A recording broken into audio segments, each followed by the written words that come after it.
नमस्कार साथियों, स्वागत है आप सभी का एक बार फिर से आपके अपने यूट्यूब चैनल पे।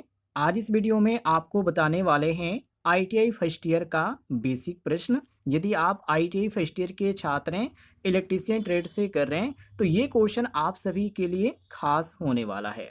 जैसे आपके सामने पहला प्रश्न है, निम्नलिखित में से किस विद्युत चालक की चालकता सबसे अधिक होती है।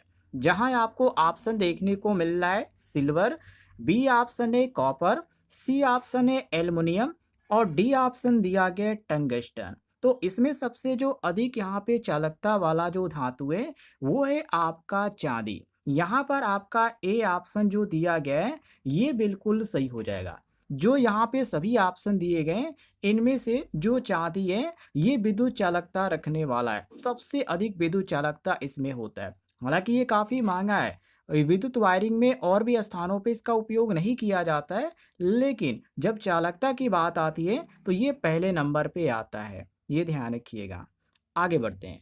अगले प्रश्न में पूछा जा रहा है कि सिलिकॉन स्टील का उपयोग ट्रांसफार्मर कोर बनाने में मुख्यतः क्यों किया जाता है। ये तो कन्फर्म है कि सिलिकॉन स्टील का उपयोग ट्रांसफार्मर कोर बनाने में किया जाता है, लेकिन क्यों किया जाता है ये क्वेश्चन पूछा जा रहा है। तो इसमें होता है हानि। जी हाँ, सिलिकॉन जो स्टील होता है उसमें हिस्टैरिसीस जो हानि होता है वो कम होता है, तो इसीलिए हम इसका इस्तेमाल करते हैं। यहाँ पर जो आपका पहला ऑप्शन दिया गया है ये बिल्कुल सही हो जाएगा, क्योंकि सिलिकॉन स्टील में जो हिस्टैरिसीस हानि होती है उसको ये कम करता है और इसकी जो चुंबकीय पारगम्यता होती है वो अधिक भी होती है।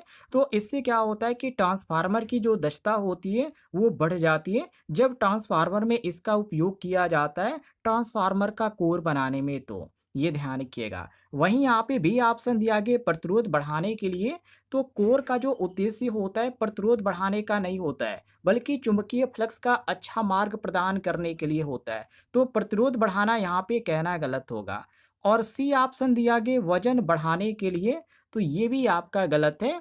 और डी ऑप्शन दिया गया वाइंडिंग की सुरक्षा के लिए, तो ये भी गलत है, क्योंकि वाइंडिंग की सुरक्षा के लिए इंसुलेशन का उपयोग किया जाता है, तेल का भी इस्तेमाल किया जाता है, लेकिन कोर का इस्तेमाल नहीं किया जाता है। तो ये भी ऑप्शन आपका गलत होगा। केवल आपका यहाँ पे ए ऑप्शन सही हो जाएगा। आगे देखिए। अगले प्रश्न में पूछा जा रहा है, निम्नलिखित में से किस उपकरण का आंतरिक प्रतिरोध सबसे अधिक होता है। तो इसमें वोल्ट मीटर का जो आंतरिक प्रतिरोध है वो सबसे अधिक होगा, क्योंकि साथियों वोल्ट मीटर जो होता है हमेशा समानांतर क्रम में जोड़ा जाता है। ये ध्यान रखिएगा। इसलिए इसका जो आंतरिक प्रतिरोध होता है बहुत ही अधिक होता है और परिपथ में न्यूनतम धारा भी ले जाता है। तो ये आपका पहला ऑप्शन सही है। ओमीटर यहाँ पे दिया गया है। हालांकि ओमीटर का जो आंतरिक प्रतिरोध होता है बहुत ही कम होता है और इसमें धारा जो होती है उसमें बहुत सारी त्रुटियां भी देखने को मिलती है मापने में। तो ये आपका गलत हो जाएगा। और सी ऑप्शन दिया गया क्लैंप मीटर। तो क्लैंप मीटर का जो कार्य होता है, जो सिद्धांत होता है वो अलग होता है। वोल्ट मीटर से इसका कोई भी संबंध नहीं होता है। और डी ऑप्शन दिया गया वाट मीटर। तो वाट मीटर में करंट और वोल्टेज जो होता है ये दोनों यहाँ पे देखने को मिलता है। तो इसका जो आंतरिक प्रतिरोध होता है वो वोल्ट मीटर जैसा नहीं होता है, ये बिल्कुल अलग होता है। तो ये आपका अब कहना गलत होगा कि वाट मीटर का आंतरिक प्रतिरोध अधिक होता है, ऐसा बिल्कुल भी नहीं है। प्रश्न के अनुसार केवल यहाँ पर ए ऑप्शन हमारा सही हो जाता है। आगे देखते हैं। अगले प्रश्न में पूछा जा रहा है, यदि किसी चालक की लंबाई दोगुनी कर दी जाए तथा क्षेत्रफल समान रहे तो उसका आंतरिक प्रतिरोध कितना होगा। साथियों ये आपका जो ए ऑप्शन दिया गया दोगुना ये बिल्कुल सही है, क्योंकि जो सूत्र हमारा होता है ये होता है आर बराबर रो एल अपान ए। ये हमारा सूत्र होता है, ठीक है। तो हम इसी सूत्र के अनुसार कहेंगे कि जब यहाँ पे लंबाई जो है इस ये जो है ये क्या है, ये प्रतिरोध जो है लंबाई के समानुपाती होगा। तो लंबाई जो होगा दोगुना होगा, क्योंकि क्वेश्चन में साफ तौर पे कहा जा रहा है कि यदि किसी चालक की लंबाई दोगुनी कर दी जाए, मतलब ये जो एल है इसको हम यदि दोगुना कर दें तो यहाँ पे क्षेत्रफल समान रहे तो उसका प्रतिरोध कितना होगा? तो जो यहाँ पे आर दिया गया है, ये जो होगा ये दोगुना हो जाएगा, क्योंकि लंबाई दोगुना होने पर प्रतिरोध भी यहाँ पे दोगुना हो जाता है, और इसी को लेकर ये प्रश्न पूछा जा रहा है। तो ऑप्शन यहाँ पे ए हमारा सही हो जाएगा। क्लियर है? ये कई बार एग्जाम में पूछा जा चुका है। आगे बढ़ते हैं। अगले प्रश्न में पूछा जा रहा है, निम्नलिखित में से कौन सा पदार्थ सामान्य परिस्थितियों में सबसे अच्छा विद्युत रोधक है? मतलब कि इंसुलेटर का काम करता है, मतलब जो विद्युत रोकता है, तो वो रोकता है पोर्सिलेन। हालांकि माइका के द्वारा भी रोका जा सकता है, कांच के द्वारा भी रोका जा सकता है, रबड़ के द्वारा भी रोका जा सकता है, लेकिन सबसे अच्छा जो काम करता है वो पोर्सिलेन काम करता है। इसलिए यहाँ पे आपका सी ऑप्शन जो दिया गया है ये बिल्कुल सही हो जाएगा, क्योंकि पोर्सिलेन जो होता है एक तरह से हाई आंतरिक शक्ति वाला होता है, नमी प्रतिरोध होता है, तो यहाँ पे विद्युत रोधन का अच्छा गुण इसमें देखने को मिलता है। इसलिए ट्रांसमिशन और जो वितरण प्रणाली वाली जो लाइनें होती है उसमें ज़्यादातर इसका इस्तेमाल किया जाता है कि यहाँ पे विद्युत को रोकने के लिए। तो ऑप्शन आपका यहाँ पे सी करेक्ट आंसर हो जाएगा। आगे बढ़ते हैं।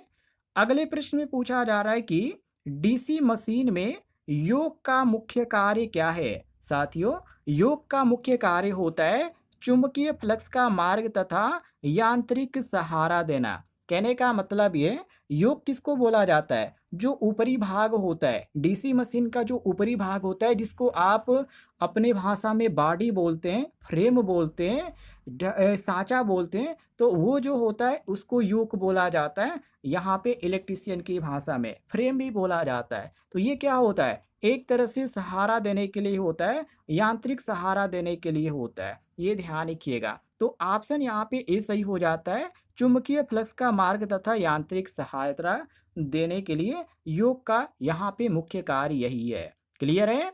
आगे देखते हैं। अगले प्रश्न में पूछा जा रहा है कि घरेलू वायरिंग में 5 एम्पियर सॉकेट का सामान्य उपयोग किसके लिए किया जाता है? तो 5 एम्पियर जो होता है ये कम लोड वाले जो चीज़ें होते हैं, जैसे कि मोबाइल चार्जर हो गया, टीवी हो गया, एलईडी बल्ब हो गया, जैसे कम क्षमता वाले जो घरेलू उपकरण होते हैं उसमें आप 5 एम्पियर सॉकेट का इस्तेमाल कर सकते हैं। तो हम यहाँ पे कहेंगे कम शक्ति वाले उपकरण का हम इस्तेमाल करते हैं।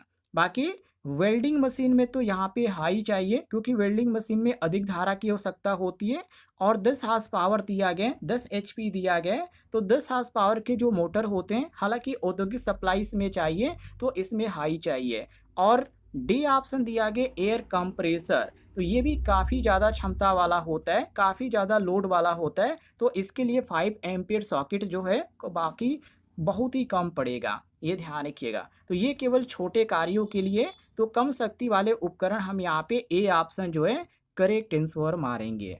चलिए आगे बढ़ते हैं। अगले प्रश्न में पूछा जा रहा है कि निम्नलिखित में से कौन सा परीक्षण ट्रांसफार्मर की वाइंडिंग का इंसुलेशन जांचने के लिए किया जाता है? तो जब भी यहाँ पे इंसुलेशन जांचने की बात कहे, कहीं पर भी बात कहे, चाहे वो ट्रांसफार्मर की केस में कहे या मोटर की केस में या जनरेटर की केस में, तो आप मेगर टेस्ट को ध्यान रखिएगा। यहाँ पर आपका पहला ऑप्शन जो दिया गया है ये बिल्कुल सही है। और ट्रांसफार्मर की जब यहाँ पे क्वेश्चन में बात की गई है, तो ट्रांसफार्मर में क्या होता है? प्राथमिक से होता है और सेकेंडरी होता है। तो ये जो वाइंडिंग होती है उसको यहाँ पे मापने में इसका इस्तेमाल किया जाता है। इंसुलेशन की गुणवत्ता जो होती है उसके जांचने में इसको काम में लिया जाता है। तो ऑप्शन यहाँ पे ए आपका सही होगा, मेगर टेस्ट। क्लियर है साथियों? आगे बढ़ते हैं। अगले प्रश्न में पूछा जा रहा है कि विद्युत सुरक्षा में पीपीई का पूर्ण रूप क्या है? मतलब कि पूर्ण रूप मतलब यहाँ पे इसका पूरा नाम पूछा जा रहा है। तो इसका पूरा नाम होता है पर्सनल प्रोटेक्टिव इक्विपमेंट। यहाँ पे आपका सही हो जाता है ऑप्शन ए, बिल्कुल करेक्ट आंसर। ये काफी इजी था। आगे बढ़ते हैं। अगले प्रश्न में पूछा जा रहा है कि निम्नलिखित में से कौन सा उपकरण बिना परिपथ को काटे धारा माप सकता है? तो इसको क्लैंप मीटर बोला जाता है। जी हाँ, क्लैंप मीटर जो होता है ये चालक के चारों ओर क्लैंप करके धारा मापता है, मतलब कि परिपथ को काटने की आवश्यकता इसमें बिल्कुल भी नहीं पड़ती है। और ये जो होता है काफ़ी सुविधाजनक होता है, सुरक्षित भी माना जाता है। तो ये क्लैंप मीटर जो है यहाँ पे इस्तेमाल किया जाता है। और मीटर के कहाँ पर इस्तेमाल किया जाता है, तो ये तो हमेशा श्रेणी क्रम में जोड़ा जाता है किसी भी परिपथ में। और वोल्ट मीटर जो होता है वोल्टेज मापने के लिए होता है। और डी ऑप्शन दिया गया मेगर। तो मेगर के बारे में मैंने आपको अभी बताया कि ये इंसुलेशन प्रतिरोध मापने में इसका उपयोग किया जाता है। क्लियर है साथियों? आगे देखिए प्रश्न संख्या 91, जहाँ पे पूछा जा रहा है कि ट्रांसफार्मर का ब्रीदर किस पदार्थ से भरा होता है। तो ब्रीदर में हमेशा सिलिका जेल होता है। क्या होता है साथियों? सिलिका जेल होता है। पहला ऑप्शन आपका सही होगा, क्योंकि ट्रांसफार्मर के ब्रीदर में सिलिका जेल भरा जाता है ताकि वायु जो है उसकी नमी जो है उसको ये अवशोषित कर ले। और ट्रांसफार्मर आयल जो होता है उसका गुणवत्ता भी बना रहता है और इंसुलेशन में यहाँ पे खराबी भी नहीं देखने को मिलती है। तो सिलिका जेल का इस्तेमाल इसी कारण किया जाता है। तो हमारा यहाँ पे पहला ऑप्शन सही होगा। केवल ये पूछा जा रहा है कि ट्रांसफार्मर का ब्रीदर किस पदार्थ से भरा होता है, तो इसमें सिलिका जेल होता है, ये ध्यान रखिएगा। आगे बढ़ते हैं। अगले प्रश्न में पूछा जा रहा है कि मेगर द्वारा इंसुलेशन प्रतिरोध की इकाई क्या होती है। तो मेगा ओम होता है। जी हाँ, एम, और यहाँ पे इसको आप ये ओम के द्वारा इस तरह इंडिकेट कर सकते हैं जैसे यहाँ पे इंडिकेट किया गया है, मेगा ओम। ये बिल्कुल सही है, क्योंकि इंसुलेशन प्रतिरोध जो होता है ये सामान्य प्रतिरोध से बहुत ही अधिक होता है, इसलिए इसे मेगा ओम में दर्शाया जाता है या कह सकते हैं कि व्यक्त किया जाता है, क्योंकि ये काफ़ी अच्छा इंसुलेशन माना जाता है मेगा ओम। तो ऑप्शन आपका यहाँ पे ए सही हो जाएगा। और यहाँ पे केवल ओम दिया गया है, तो ओम यहाँ पे कहना गलत होगा। ये छोटे प्रतिरोध के लिए जो होता है ये ओम होता है, और लेकिन जब इंसुलेशन प्रतिरोध की बात आती है तो वहाँ पे मेगा ओम होता है। और किलोवाट दिया गया, हालांकि किलोवाट जो है शक्ति की इकाई है और एम्पियर किसका है, तो ये जो है धारा की इकाई है। ये ध्यान रखिएगा। हमारा प्रश्न के अनुसार केवल यहाँ पे ए ऑप्शन सही हो जाएगा। आगे बढ़ते हैं। अगले प्रश्न में पूछा जा रहा है कि डीसी मशीन में पोल शू का मुख्य कार्य क्या है। तो साथियों, पोल शू का मुख्य कार्य होता है चुंबकीय फ्लक्स का समान वितरण करना। जी हाँ, यहाँ पे आपका पहला ऑप्शन सही हो जाएगा।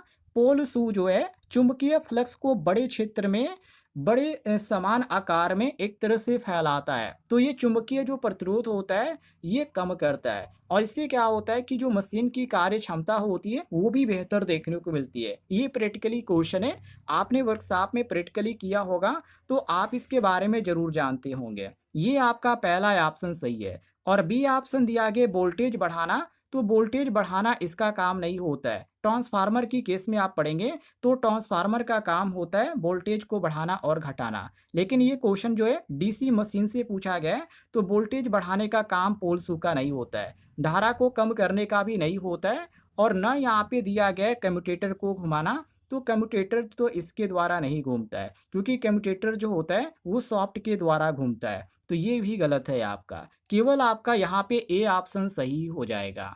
आगे बढ़ते हैं।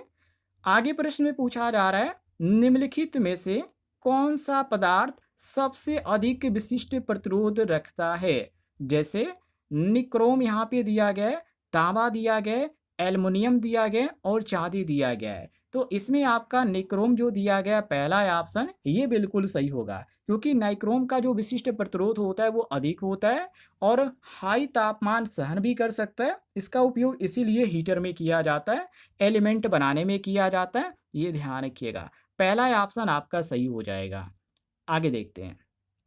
आगे प्रश्न में पूछा जा रहा है एमसीबी का ट्रिपिंग मैग्नीज्म किस सिद्धांत पे आधारित तो होता है। तो ये तो तापीय और विद्युत जो चुंबकीय सिद्धांत है ये दोनों पर होता है। आपका पहला ऑप्शन सही होगा, क्योंकि एमसीबी जो है जिसका पूरा नाम होता है मिनिएचर सर्किट ब्रेकर, ये ओवरलोड से बचाता है। और जो थर्मल जिसको हम वाई मेटल बोलते हैं ये थर्मल और जो शॉर्ट सर्किट होता है ये दोनों को उससे यहाँ पे सुरक्षित रखता है। तो हम यहाँ पे कहेंगे जब भी यहाँ पे ऐसी खतरा देखने को मिलता है, जब ओवरलोड होता है तो ये ट्रिप कर देता है, और जब ट्रिप कर देता है तो जो भी यहाँ पे चीज़ें हैं उसको आप सुधार देते हैं, तो दोबारा आप इसको चालू कर देते हैं। तो ये इसमें काफ़ी अच्छा यहाँ पे चीज़ देखने को मिलता है। लेकिन ये सब यहाँ पे नहीं पूछा जा रहा है, केवल ये पूछा जा रहा है कि एमसीबी का ट्रिपिंग मैकेनिज्म किस सिद्धांत पे आधारित होता है। तो तापीय तथा विद्युत चुंबकीय दोनों सिद्धांत पे ये कार्य करता है। ऑप्शन आपका ए यहाँ पे सही हो जाएगा। आगे बढ़ते हैं। अगले प्रश्न में पूछा जा रहा है, निम्नलिखित में से कौन सा उपकरण विद्युत ऊर्जा मापता है। तो विद्युत ऊर्जा ऊर्जा मीटर मापता है, क्योंकि ऊर्जा मीटर जो है विद्युत ऊर्जा की जो खपत होती है उसको मापता है। और किस में मापता है, तो किलोवाट घंटा में, जिसको हम शॉर्टकट में KWH के नाम से जानते हैं। ये ध्यान रखिएगा। घरेलू और जो औद्योगिक बिल हुए ये सब इसी में निकाला जाता है। आपके घर भी मीटर लगा होगा तो किलोवाट आवर में ही उसका बिल देखने को मिलता है। तो ये आपका पहला ऑप्शन यहाँ पे सही हो जाएगा। आगे बढ़ते हैं। आगे प्रश्न में साथियों पूछा जा रहा है कि 3 फेज प्रणाली में यदि फेज क्रम बदल दिया जाए तो मोटर पे क्या प्रभाव पड़ेगा। तो उस समय जो मोटर होगा जो वो घूम रहा है उसकी दिशा अलग हो जाएगी। जो मोटर जो घूमता है क्लॉकवाइज घूम रहा है तो वो एंटी क्लॉकवाइज हो जाएगा। मतलब कि ये आपका मोटर है, ठीक है, अब ये इधर से घूम रहा है, और 3 फेज में आप यदि क्रम को बदल देते हैं तो वो जो होगा इधर से घूमने लगेगा। तो मतलब यहाँ पे दिशा जो होगा वो बदल जाएगा उसका घूमने का। पहला ऑप्शन आपका सही होगा कि घूमने की दिशा बदल जाएगी। ये ध्यान रखिएगा। आगे बढ़ते हैं। आगे प्रश्न में पूछा जा रहा है, केबल की इंसुलेशन गुणवत्ता जांचने के लिए सबसे उपयुक्त परीक्षण कौन सा है।